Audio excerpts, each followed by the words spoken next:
In the summer of 1978, four teens vanished from a secluded Michigan lake house, leaving behind only scattered clothes and whispers. Decades later, a fisherman snags a corroded toolbox from the lakebed inside are secrets that reignite a chilling mystery. The water of White Lantern Lake glistened under the late August sun, its surface broken only by the occasional ripple from a drifting loon or the gentle breeze that teased the reeds along the shore. On a quiet inlet hidden by dense pines and a gravel road, few bothered to maintain, stood a two-story wooden lake house with peeling white paint and a sagging dock. It was the last weekend before everything changed. The four teens who arrived that Friday afternoon in 1978 were inseparable. Jenna Reeves, the clever, fiercely independent daughter of the local diner owner, had organized the trip. Her boyfriend, Grant Alden, was the quiet, broad-shouldered quarterback of their high school football team. He'd inherited the keys to the lake house from his uncle who lived out of state and hadn't visited in years. Then there were siblings Melissa and Tyler Wade. Melissa was the youngest, 17, a gifted pianist with a soft voice and serious eyes. Tyler, 18, was wild in the way boys nearing the end of youth often are reckless, funny, loud, always carrying a camera around his neck, and dreams of becoming a filmmaker. The four had spent the entire summer planning this weekend. One last escape before college, and life dragged them in separate directions. No parents, no rules, just water campfires and promises made under stars. They arrived in Jenna's beat-up Ford Pinto around noon, the car coughing as it climbed the last gravel incline. The lake house looked the same as they remembered, half forgotten, a little crooked but charming in its stillness. They unpacked quickly coolers of soda and beer, sleeping bags, a deck of cards, a cassette player. Tyler filmed everything on his Super 8 camera, narrating each shot with exaggerated commentary. And here he boomed, "We document the endangered North American teenager in its natural habitat." That first night was laughter and lazy swimming, the sounds of cicadas and cracking firewood filling the gaps.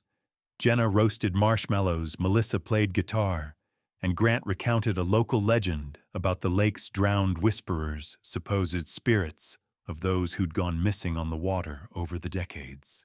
"You're full of it." Jenna laughed. Grant smirked. "They say the lake takes what it wants. Sometimes it gives it back." "Cheerful," Melissa muttered, nudging her brother, who rolled his eyes and kept filming. They fell asleep in sleeping bags pulled together in the living room, the soft hum of the lake just beyond the screened porch. Saturday passed in a golden haze. They swam until their fingers pruned, played card games on the dock, and drank cheap beer until Tyler fell asleep in a hammock with a slice of bread on his face. That night, though, was different. The wind picked up around midnight. Melissa, unable to sleep, wandered to the porch. She stood there a long time, staring at the lake. Later, she would write in her journal, "I thought I saw something, or someone, just past the tree line on the far shore." But it could have been fog. Tyler recorded footage until almost 200 a.m., the last reel he would ever shoot. The final frame showed the lake pitch black, the camera's whirring motor slowing, then stopping altogether. The next morning, the lake house was empty. A neighboring fisherman, one of the few locals who stayed near the lake during off-season, noticed the Pinto parked oddly, one door still open. Curious, he knocked on the front door. No answer. He found beer cans on the porch, a half-melted candle inside, and the back door wide open. He called the sheriff. The search began within hours. Dogs were brought in. Divers combed the lake. Helicopters circled overhead. But there was no sign of Jenna, Grant, Tyler, or Melissa. Inside the lake house, nothing indicated violence. No overturned furniture, no blood, no struggle. Their bags were mostly still there. Melissa's journal remained on the kitchen table, last entry dated August 26th. Tyler's camera sat in a chair empty of film. It was as if the four teens had walked into the trees and vanished. Jenna's mother sobbed on live television. Grant's father demanded FBI involvement. Tyler and Melissa's parents remained strangely composed, almost numb. But days became weeks and weeks became years. The official story said missing, presumed drowned. Unofficially, everyone had a theory. And White Lantern Lake remained still, its secrets tucked beneath 20 feet of water. The town of Darrow Hollow hadn't had a case like it in living memory. In 1978, it was the kind of place where people still left their doors unlocked and bought pies on trust from the farmer's market. The disappearance of 4 teenagers from an isolated lake house shattered that comfort like a bottle on pavement.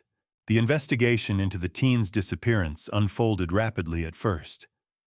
Sheriff Donald Kessler, a thick-necked man who had patrolled the area for over 2 decades, oversaw the case.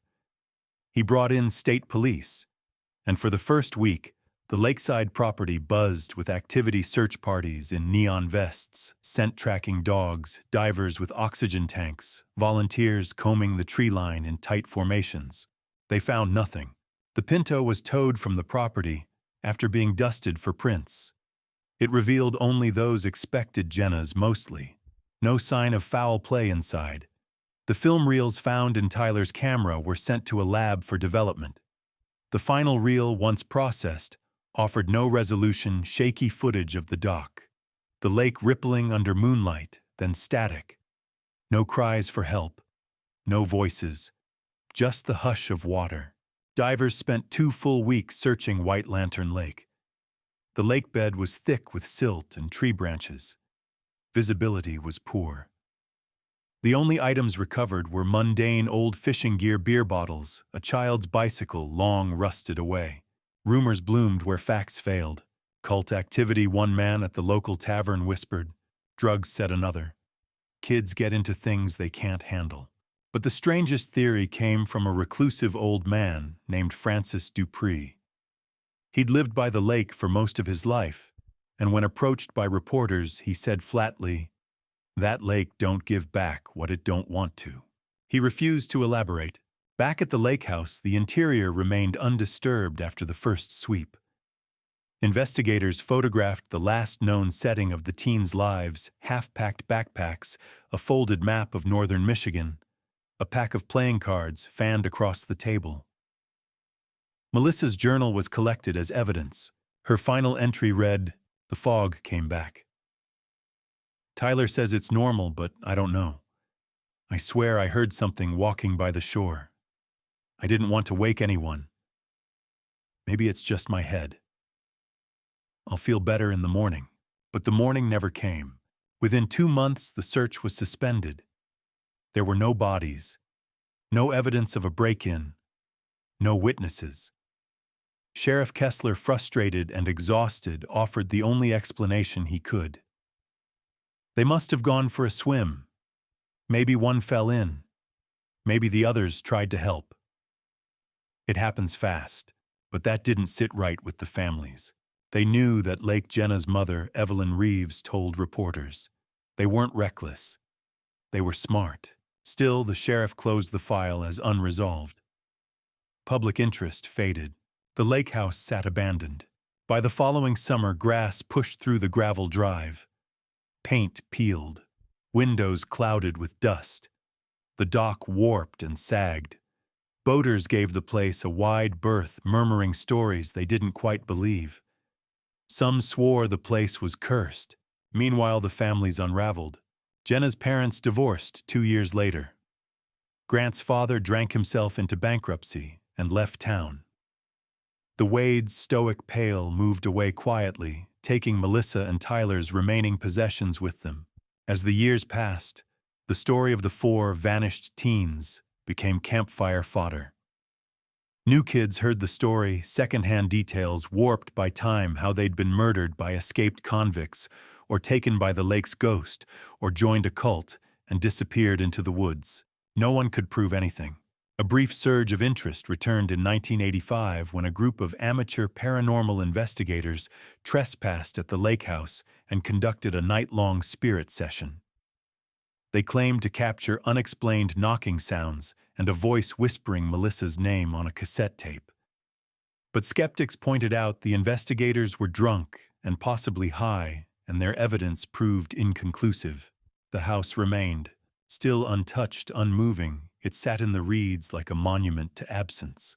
Some wanted it torn down. Others said it should be preserved. But no one did either. Ownership of the property became murky. Tax records lapsed. The town quietly let the issue die, and White Lantern Lake returned to silence. Until 2013, when a rusty tackle snag caught the lip of a metal box wedged under decades of silt and stone. When the fisherman reeled in not just a piece of metal, but the truth locked tight inside. Ronald "Ronnie" Carver had retired from his job at the Ford plant in Detroit in 2008. A widower with 2 grown kids and a growing distaste for the suburban sprawl of downstate Michigan, he bought a small cabin near White Lantern Lake, a place he remembered from boyhood trips with his grandfather. It was quiet, isolated, and brimming with fish. On an overcast morning in June 2013, Ronnie set out in his aluminum John boat just before 6:00 a.m., rod and thermos in hand. The lake was glassy, unmoving. He headed toward the northern cove, not far from the old Lakehouse, the one local folks still didn't talk about. He dropped his line, humming an old Motown tune, waiting. Nothing bit.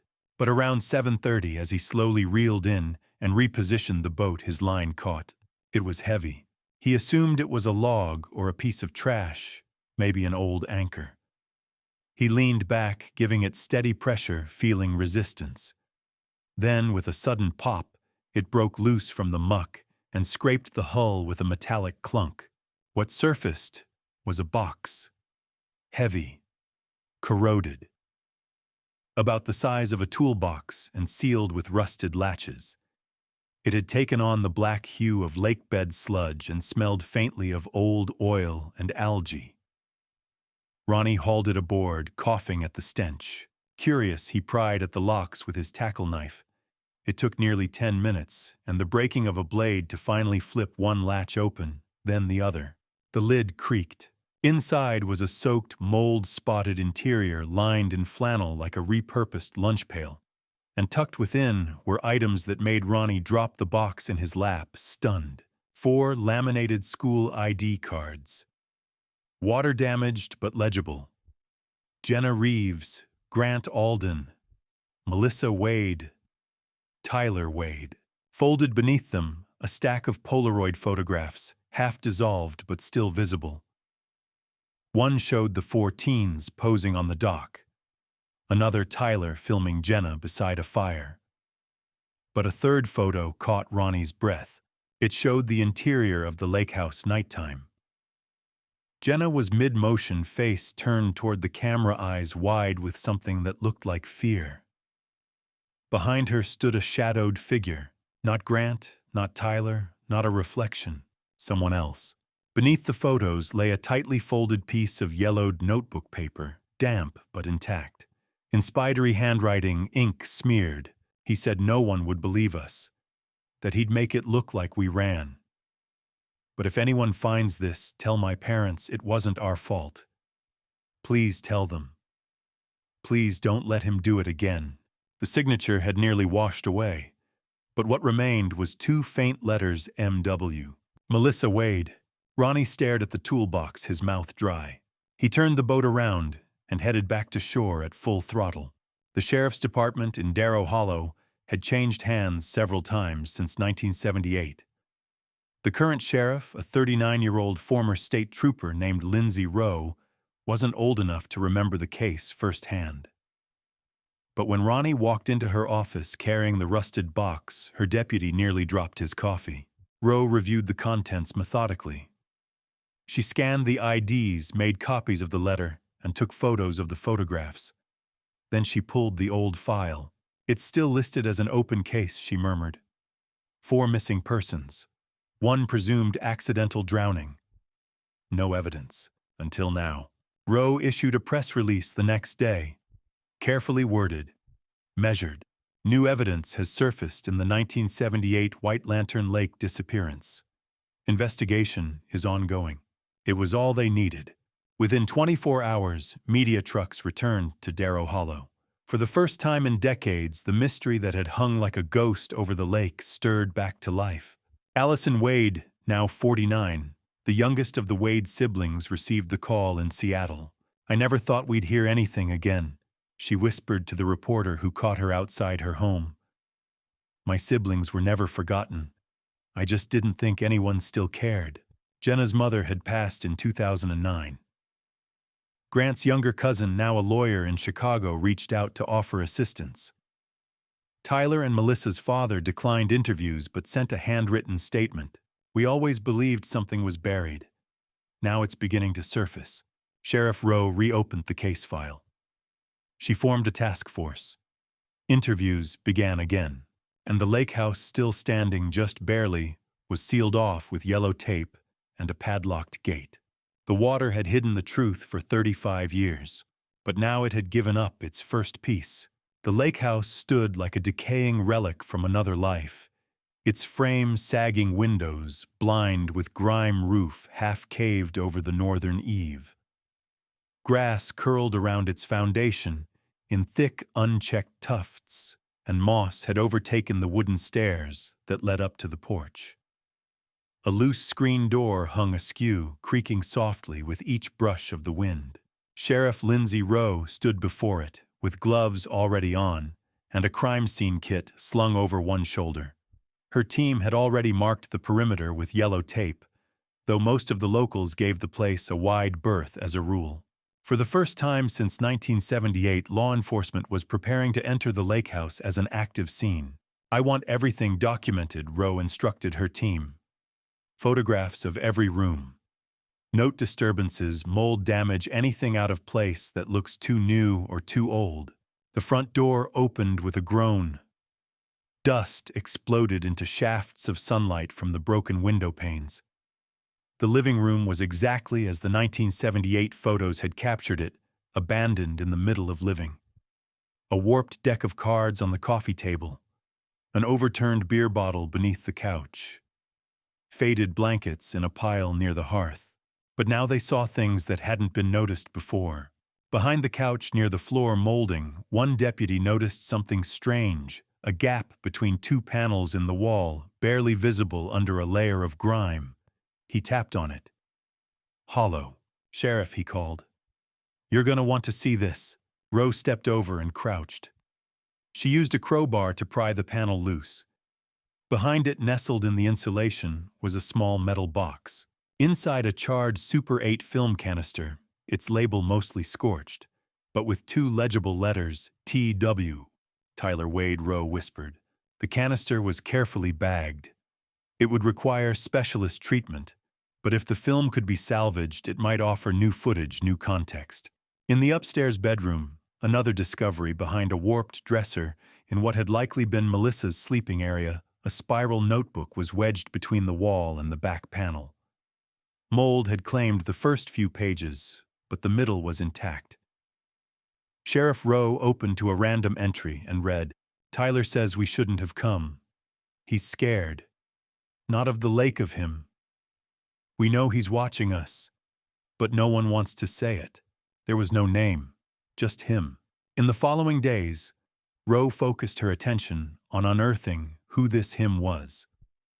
The initial records hadn't noted any visitors, but suspicion had lingered vague and disorganized, until now. They began digging into the 1978 property logs. The Lakehouse had belonged to Grant Alden's uncle, Russell Alden, who, according to records, hadn't set foot in the house for nearly 4 years prior to the disappearance. But then Rowe's clerk turned up something odd, a signed guestbook entry from a marina 3 miles down the lake, dated August 25th of 1978, the day the teens arrived. It was signed R. Alden. Rowe furrowed her brow. He wasn't supposed to be there. They traced Russell Alden's life, post-1978. He had moved to Traverse City, then up to Minnesota by 1985. He died in 1996 of a heart condition. No record of interrogation, no link to the case beyond ownership. But a photo from 1972, clipped from a high school reunion archive, showed a younger Russell standing beside a boy, 16, thin eyes intense. "Who's that?" Rowe asked. The caption read, "Russell Alden with younger brother Dennis." That name had never appeared in the 1978 file. She scanned the database. No local residency for Dennis Alden in 1978. No state ID. No driver's license. No tax return. No existence. But then one document popped. A psychiatric intake form from 1975 sealed in a Detroit hospital's archive. Dennis Alden diagnosed with borderline personality disorder, delusional thinking. History of violent outbursts. Unmedicated. Released into familial custody. The form noted a permanent residence listed under his brother's name, Russell Alden. The Lakehouse. Rose sat back in her chair, chilled. What if there were 5 people at the Lakehouse that weekend, she said aloud.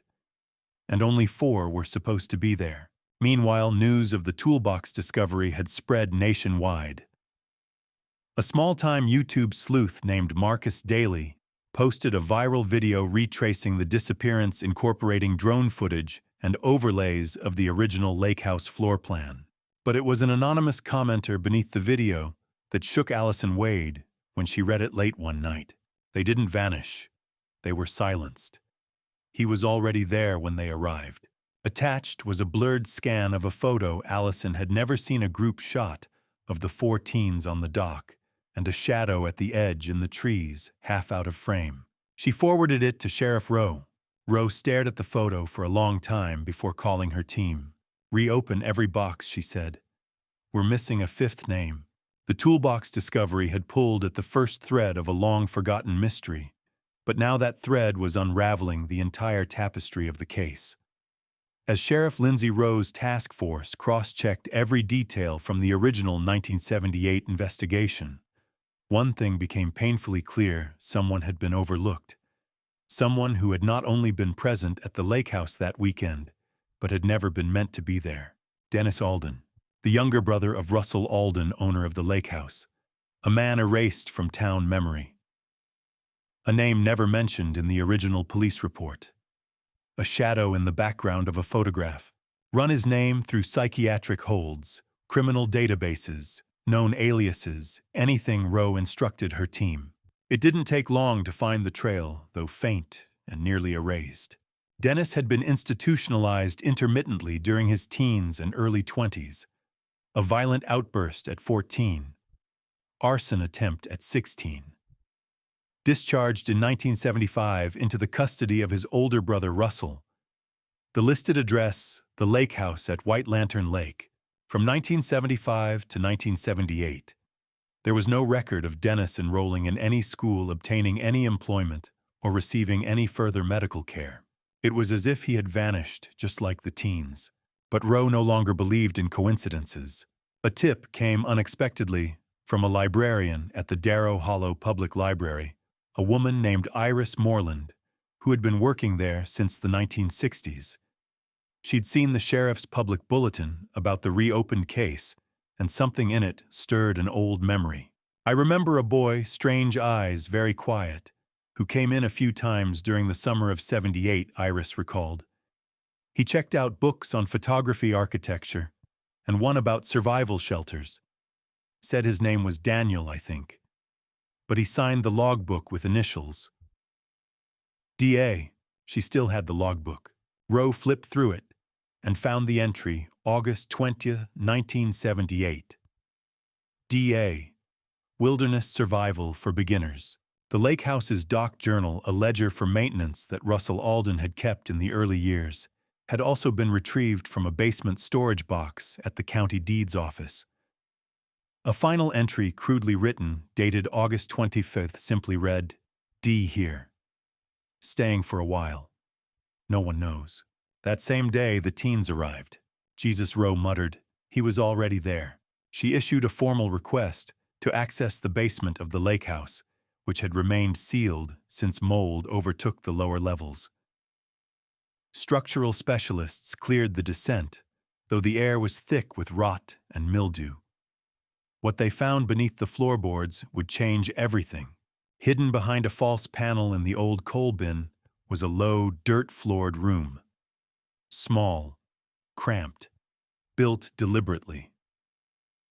Inside, a mattress rotted through cans of beans stacked like bricks and empty pill bottles scattered in the corners. A light bulb dangled from a cord overhead, long since dead. But the real discovery came when one of the forensic techs lifted a warped floor plank and found a rusted lunchbox tucked tightly in the cavity below. Inside were personal effects, a child's compass, a broken pocket knife, and most disturbingly, another note. It was wrapped in plastic and dated August 27, 1978. The ink was weak but legible. I heard the screaming. I didn't mean for it to happen. I just wanted to stay.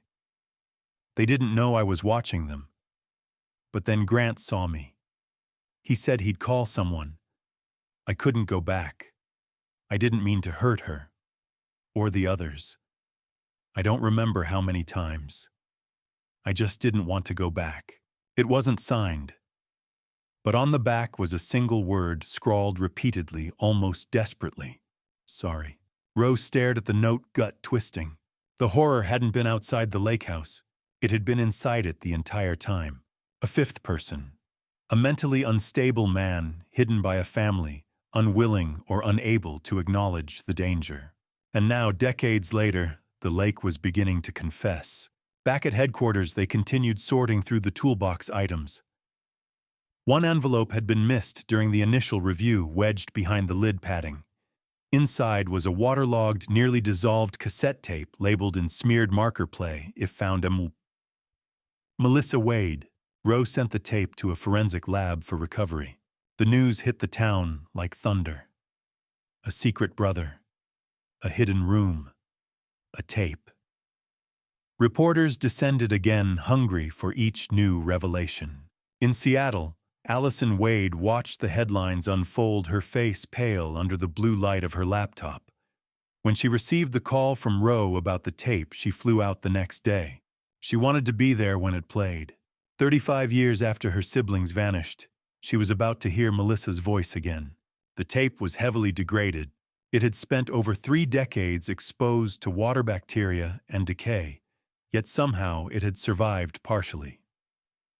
The forensic audio team at the state lab warned Sheriff Rowe and Allison Wade that the playback would be incomplete, patchy, and possibly disturbing.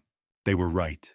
In a darkened office inside the Darrow Hollow Sheriff's Department, a small group assembled Sheriff Rowe Allison Wade, a technician, and Deputy Carlin Guyon, who had been leading the cataloging of evidence. The tape had been digitized and stabilized as best as possible. Now it waited in the media player's buffer, ready to play.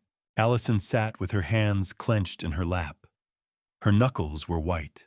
The technician hit play, for a moment static, hissing. Then a soft crackle, and beneath it, a voice. "Is this on? Okay. I think okay, it's working." The voice was unmistakably young, shaky, female. Allison gasped. She knew it at once. "Melissa." The room went utterly still. If anyone ever finds this, my name is Melissa Wade. I'm with my brother Tyler and our friends Jenna and Grant.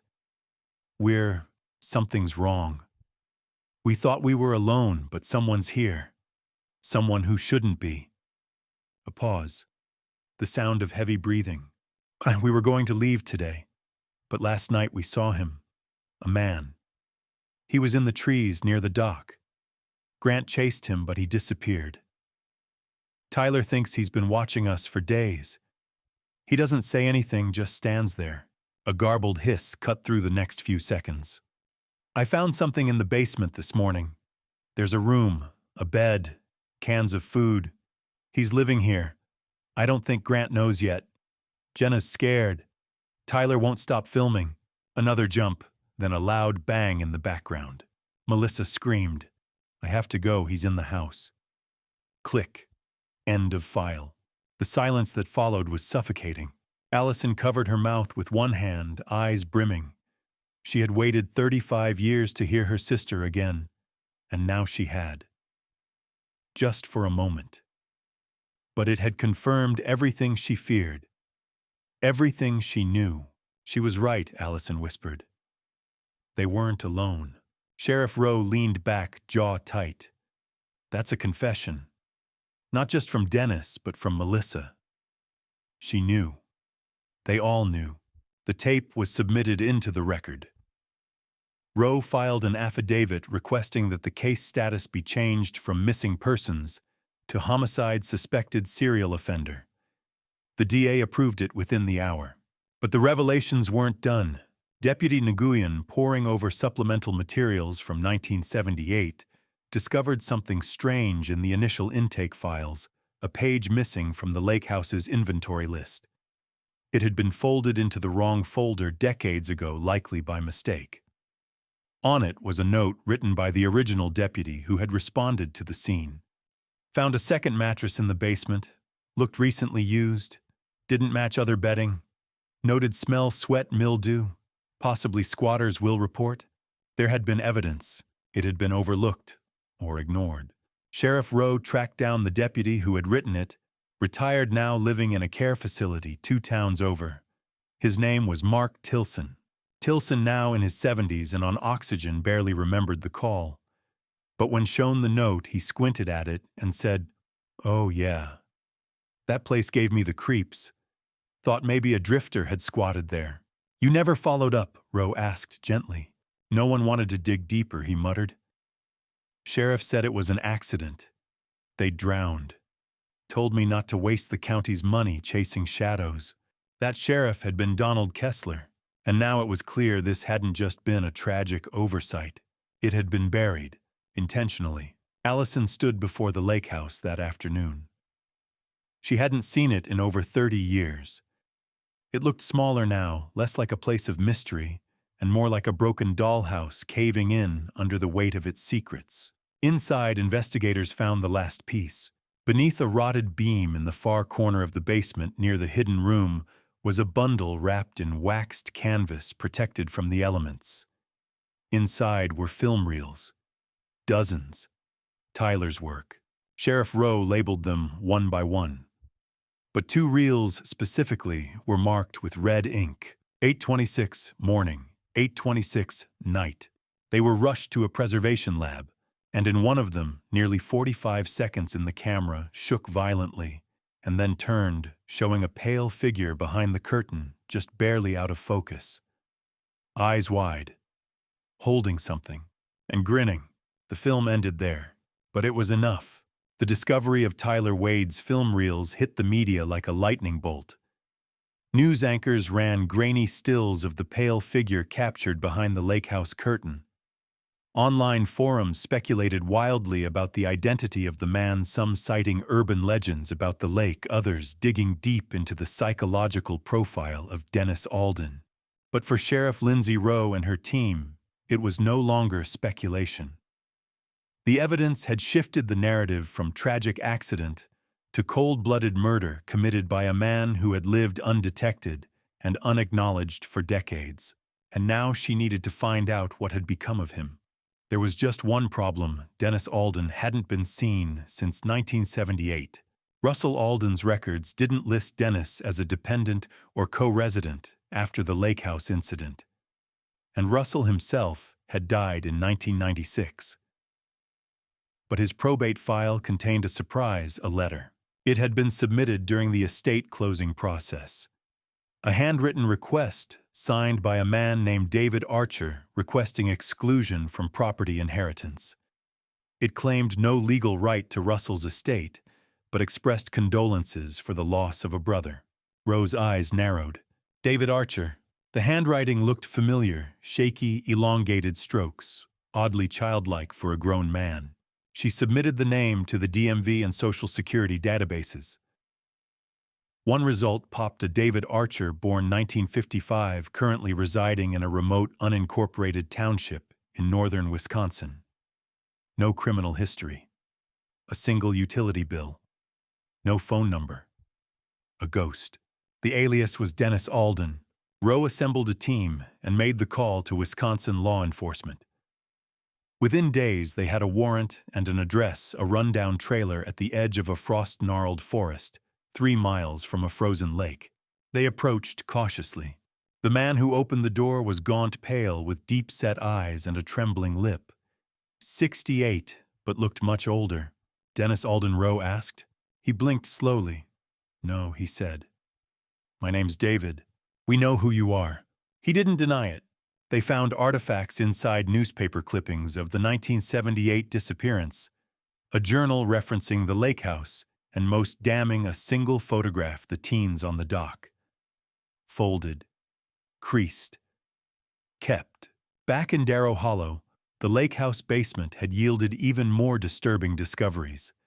As forensic specialists finished excavating the space around the hidden room, they found remnants, tattered clothing, fingerprints, and hair samples, none of which belonged to the known 4 teens. They belonged to Dennis, but what no one expected was what lay behind a false panel in the Lakehouse's fireplace flue. It was a shallow cavity charred black from decades of soot. Inside a leather-bound notebook, dated entries, some mundane, others chilling. August 21st, they're coming soon. I saw it in the dream. August 25th. They laughed at me, but they don't know this place. It listens. It remembers. August 26th. She saw me, the quiet one. She looked through me like I wasn't there. Then the boy found the hatch. I didn't want to. But they left me no choice. When presented with the evidence, Dennis Alden, alias David Archer, spoke only once during questioning. I tried to leave, he said, but they made too much noise. That statement, cold and flat, was enough for the district attorney to pursue charges. The public watched the case unfold in disbelief. Here was the man who had haunted the background of an entire town's history, now alive, detained, and answering for 4 lives stolen. Allison Wade was granted the opportunity to sit face-to-face with her sibling's killer. She requested the meeting in private, and the sheriff honored it. In the interrogation room, Dennis sat motionless as Allison entered. She looked at him for a long moment before speaking. You took them, she said. You watched them. You lived with them in that house. And then you killed them. He tilted his head. I didn't want to. But they made fun of me. They didn't understand the rules. You have to be quiet near the water. Allison's eyes narrowed. What rules? He stared past her. The lake has rules. She stood and left. There was nothing more to learn. Despite his confession, the remains of Jenna Grant Tyler and Melissa had never been found. Divers researched the lake this time with sonar and remote-operated cameras. They discovered submerged beams, the remains of an old dock, but no bodies, just silence. Sheriff Rowe suspected Dennis had hidden them somewhere deep, perhaps in the limestone caverns rumored to run beneath the lake, perhaps weighted beyond reach. Regardless, the case would finally go to trial, and though justice would be imperfect, delayed and incomplete, it would be at last delivered. The trial of Dennis Alden, known for decades as David Archer, began in the spring of 2014, nearly 36 years after the disappearance of the 4 teens from White Lantern Lake. Darrow Hollow's modest courthouse was transformed into a media circus, attracting national coverage criminal psychologists and retired law enforcement officers who had once dismissed the case as an accident. Seated among the audience was Allison Wade, her hands folded tightly in her lap. In front of her sat the empty bench reserved for families of the victims. She was the only one left. The prosecution built their case carefully. They had no bodies, but they had everything else. A recovered confession letter signed in Melissa Wade's fading script, found in the toolbox. Audio testimony captured on a cassette tape, preserved for decades beneath water. Handwritten journals recovered from the fireplace cavity showing premeditation and deep delusions. A witness confession granted under Miranda rights where Alden admitted, I tried to leave, but they made too much noise. And finally, the photos and video footage. The shadowy figure in Tyler's last film. The blurred image behind the curtain. The solitary, unmistakable presence of a 5th individual who had no reason to be there. Dennis Alden was tried on 4 counts of first-degree murder obstruction, of justice concealment of bodies and identity fraud. His defense was thin. His court-appointed attorney pleaded not guilty by reason of mental illness, citing a long-documented history of institutionalization, hallucinations, and borderline delusions. Medical experts acknowledged his instability, but the court was unconvinced. The crimes had not been chaotic or impulsive. They had been planned. He had stalked the teens, hidden within the walls, lived in a crawl space like an animal. He had the means and the opportunity to stop, but he didn't. In her testimony, Allison took the stand and addressed the court directly. "My sister was 17, she said, her voice steady despite the tears. She kept a notebook filled with dreams. My brother wanted to be a filmmaker. Jenna wanted to write for a magazine. Grant wanted to study forestry. They had plans. They had futures." She paused. "This man stole them, then let us suffer for 35 years in silence." The courtroom was quiet enough to hear the air conditioning hum. On the 11th day, the jury returned with a verdict guilty on all counts. Alden was sentenced to life without parole. He didn't react. He simply sat eyes hollow, whispering to no one in particular, "The lake knows. The lake knows." Outside the courtroom, Allison stood on the courthouse steps while cameras clicked. "It's not closure," she said, "because we'll never have that. But it's truth. And truth matters." Though the town of Darrow Hollow tried to move forward, the trial had unearthed wounds too deep to ignore. It led to a full internal audit of the 1978 investigation. Former officers admitted they had dismissed evidence, ignored family concerns, and prioritized neat explanations over uncomfortable ones. The audit's findings were scathing.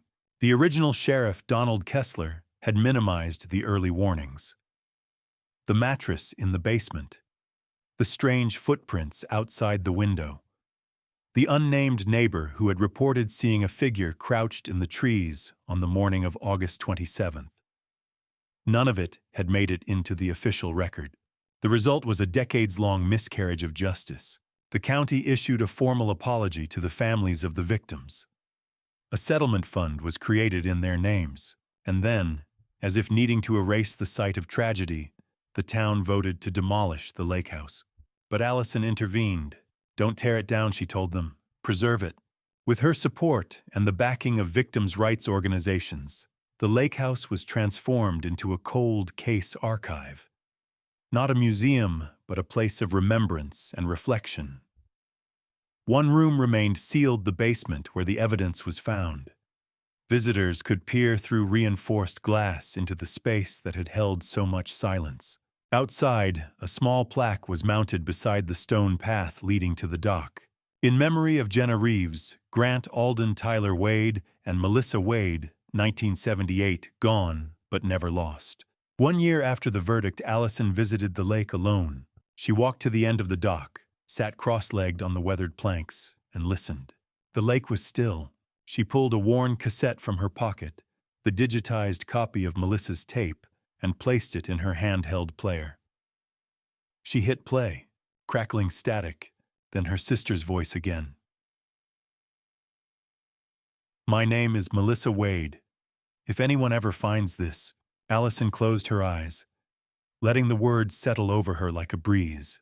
The past could not be undone, but it could be known. 2 years passed. Darrow Hollow settled back into a more subdued rhythm, but it was no longer the same quiet, naive town that once turned away from uncomfortable truths. The transformation of the Lakehouse into the cold case archive brought steady foot traffic to White Lantern Lake. Curious travelers, true crime aficionados, and families drawn by the haunting tale of the 4 missing teens who were in the end never truly missing at all. The archive also served as a headquarters for the Lantern Initiative, a program founded by Allison Wade in 2016 dedicated to investigating and preserving records from unsolved rural disappearances. The name, drawn from the lake's eerie glow on foggy nights, became a symbol of vigilance, of refusing to let darkness go unchallenged. Allison, once reclusive and private, had grown into an unexpected public figure. She delivered lectures, consulted with cold case task forces, and collaborated with trauma counselors to develop victim family support guides. But each summer she returned to Darrow Hollow, not for speeches or interviews, but for herself. In August 2018, on the 40th anniversary of the disappearance, she organized a remembrance vigil by the lake. Hundreds gathered along the water's edge. They lit lanterns, one for each teen, and released them across the black glass of the lake's surface. The final speaker that night was a surprise. A man stepped up to the microphone, tall in his early 60s, with a weathered face and eyes that held both shame and determination. "My name is Thomas Dupree," he said, "and I owe you all the truth." The crowd murmured. Thomas was the nephew of Francis Dupree, the old fisherman who in 1978 had reportedly seen something unusual that morning. The man who had told police he spotted the kids' abandoned car and knocked on the Lakehouse door. But Thomas revealed what his uncle had never told authorities. That morning, Thomas said Francis saw someone else, someone in the trees, dragging something heavy toward the lake. He paused, eyes damp. "He told me years later, swore me to secrecy. Said the man looked like he'd come from the ground.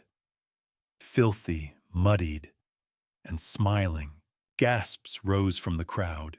He said he didn't report it because he was afraid no one would believe him, and afraid that if they did, the man would come back. He saw that smile in his dreams for years. Allison closed her eyes. Another piece of the puzzle slid into place. Back at the Cold Case Archive, an ongoing project remained: unfinished sonar mapping of the limestone caves beneath the lake. Divers had found pockets, crevices, and channels that went too deep for conventional exploration. Each summer, newer equipment allowed for better scans. In July 2019, one of those scans revealed a sharp angle below a known dive site near the northern dock. A diver team descended with a submersible ROV. At 87 feet down, wedged in a natural hollow beneath a rock overhang, the drone camera captured something glinting: metal, wrapped in rotted tarp and snagged in tree roots. The recovery was delicate and dangerous, but they brought it up. It was a military-style footlocker, heavy rusted, sealed with what remained of a chain. Inside were human remains. 4 sets. 2 male, 2 female. Dental records confirmed the identities: Jenna, Grant, Tyler, Melissa. The locker had likely been dumped by boat sunk deliberately and carried deeper by a shifting lakebed shelf. It had been invisible to divers for years until now. For the first time in over 4 decades, the families had something they thought they would never receive: the chance to bury their children. Private funerals were held that fall. Simple headstones, shared flowers. The town turned out in quiet procession, and afterward Allison returned once more to the lake. She stood at the dock at dusk, watching the last gold light scatter across the water, listening to the hush that had once hidden horror. But now it held something else: peace. She took a letter, Melissa's, and tucked it beneath the dock's corner plank. Sealed in plastic, wrapped in blue ribbon. Let someone else find it years from now and know she was here. They were here. They mattered. The wind stirred. Somewhere across the lake, a loon called. Allison whispered their names to the water, and the lake for once whispered nothing back. In the final autumn of the decade, as orange leaves fluttered over Darrow Hollow, and the air took on a quiet crispness, White Lantern Lake stood still, not in menace, but in memory. The case of the 4 vanished teens was now closed in the official sense. The remains had been laid to rest. Dennis Alden, their killer, died in prison from heart failure in late 2019, his final words written, scrawled on the back of a crossword puzzle. "I tried to follow the rules. They laughed anyway." He never admitted where exactly the bodies had been placed, but the lake had given them back anyway. And still questions remained. How long had Dennis stalked the teens? Had Russell Alden known his brother was hiding in the Lakehouse? Why had no one pushed harder to account for the basement evidence in 1978? The Cold Case Archive added an entire wing dedicated to failures in small-town investigations, a stark, uncomfortable reminder that silence often has accomplices. Allison Wade stayed in Darrow Hollow after the discovery of her siblings' remains. She bought a small house on the edge of town, and though she still traveled to speak and consult, she returned every evening to the same front porch overlooking the maple-lined street where she and Melissa once rode bikes as children. One night she received a package in the mail. No return address, just a padded envelope postmarked from Detroit. Inside was a faded photograph, one she had never seen. It was of the Lakehouse circa 1978. The four teens sat on the front steps, laughing, jackets draped over their shoulders. And standing behind them, slightly out of focus, was a fifth figure. You couldn't see his face, but you could see the shadow of him, watching. On the back was a short note. This was always going to be found. Thank you for not letting them be forgotten. Allison traced her fingers over Melissa's smile. She no longer cried when she saw her face. Instead, she felt a strange warmth, pride even. They had fought the tide, and won. She placed the photo in a new exhibit case at the archive next to the lanterns they had released on the lake. In the years that followed, the Lantern Initiative expanded to 5 states, helping identify 8 missing persons cases and 3 wrongly closed investigations. It became the legacy of those lost summers, a beacon where once there had been only fog.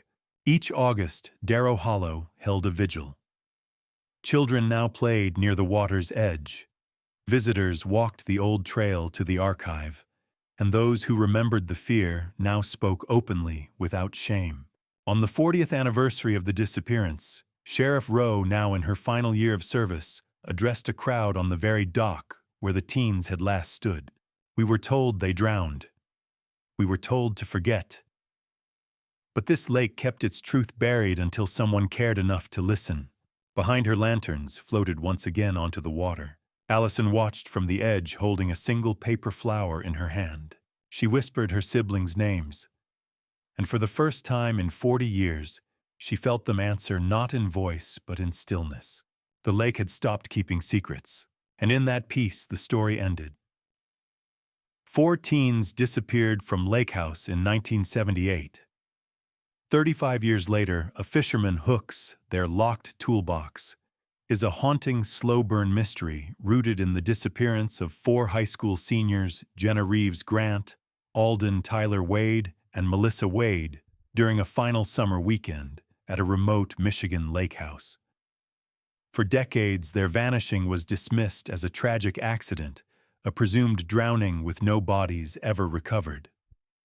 The case went cold until 2013, when a retired fisherman snagged a rusted toolbox from the depths of White Lantern Lake. Inside were school IDs, photographs, and a blood-stained letter, all pointing to something more sinister. Sheriff Lindsay Rowe reopens the case and uncovers a series of chilling revelations. A 5th person had been at the lake house that weekend, someone who had never been invited. Dennis Alden, the mentally unstable brother of the lake house's owner, had been living undetected in the basement crawlspace.